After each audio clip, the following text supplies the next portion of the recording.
En ce moment et jusqu'au 3 février a lieu la Semaine du son à Albi. À travers performances, conférences et ateliers, le GMEA interroge la place de l'art sonore dans l'espace public. Peut-il cohabiter avec le paysage sonore existant? Comment est-il perçu par les habitants? Inspiré par le travail de Max Neuhaus, cet événement propose une nouvelle manière d'écouter la ville. Retour sur cette édition à travers 2 interviews.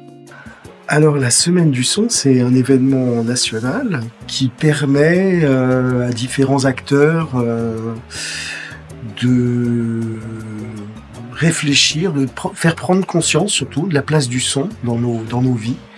Alors ça peut être la musique, mais ça peut être aussi vraiment l'environnement sonore.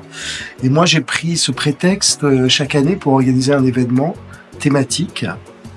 Et cette année, j'ai voulu proposer à des jeunes artistes, encore en études, de venir proposer des prototypes de dispositifs d'écoute, d'installation dans l'espace public. Donc qu'est-ce que le son provoque quand il est diffusé en tant qu'œuvre artistique?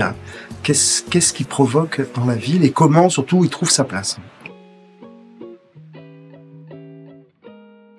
Alors ils ont été, on a réuni donc 12 jeunes artistes. On a sélectionné en fait plusieurs qui sont en études à La Haye, au conservatoire de La Haye, dans un institut de sonologie qui est très réputé pour former des jeunes artistes très intéressants, très curieux, très ouverts et qui viennent un peu des 4 coins du monde. Et puis également, on a fait partie d'un projet européen qui s'appelle Techné et qui est constitué de 6 organisations en Europe.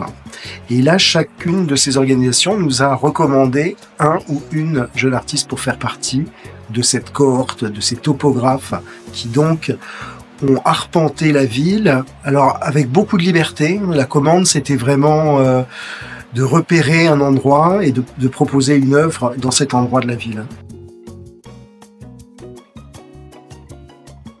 Ah, mais c'est à chaud là parce que je viens vraiment de voir la dernière il y a 2 minutes à peine, donc j'aurais besoin de recul. Mais vraiment, ce qui me frappe, c'est la diversité des propositions et aussi quand même à quel point les pièces ressemblent à ceux et celles qui les ont faites. À quel point c'est original et personnel, voire intime en fait. Donc c'est très touchant en fait. Et voilà, pour l'instant, je suis plutôt sur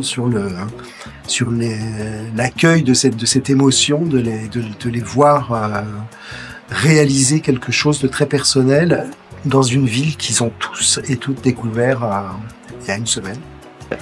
Bonjour, je m'appelle Emilia Loardi, je viens d'Allemagne et j'ai fait mes études entre l'Allemagne et la France. En ce moment j'habite à Bruxelles. J'ai étudié la musicologie et la médiation culturelle avec un focus sur la mémoire, la narration et la décolonialisation. Et je suis ici parce que je m'intéresse aussi beaucoup à l'espace public, à l'interaction entre la ville, et la mémoire de la ville et les narrations différentes qu'il peut y avoir. Donc pour cette résidence, avec ma collègue Annie Thi, on a conçu un soundwalk qui se fait dans la bambouseraie d'Albi, avec plusieurs stations qui reflètent ou qui réfléchissent aussi autour de la mémoire collective et personnelle d'Albi, aux voix oubliées, donc tout ce qui est voix occitane, voix de population d'immigration, et aussi à l'imaginaire de la mémoire. Donc on a fait de la recherche autour du stockage d'informations ou du stockage de mémoire, surtout sonore du coup, dans les plantes et comment on pourrait planter une graine dans la bambouseraie. Donc c'était un super chouette moment avec toutes les personnes qui ont participé ici, entre technologie, culture et toutes nos pratiques différentes. C'est cool de pouvoir échanger autour de sujets qui nous passionnent tous et toutes, même si on ne se connaissait pas avant. Là aussi, aujourd'hui, les performances qu'on a vues étaient très inspirantes et je pense que pour la recherche qui viendra après, ce sera une grande inspiration.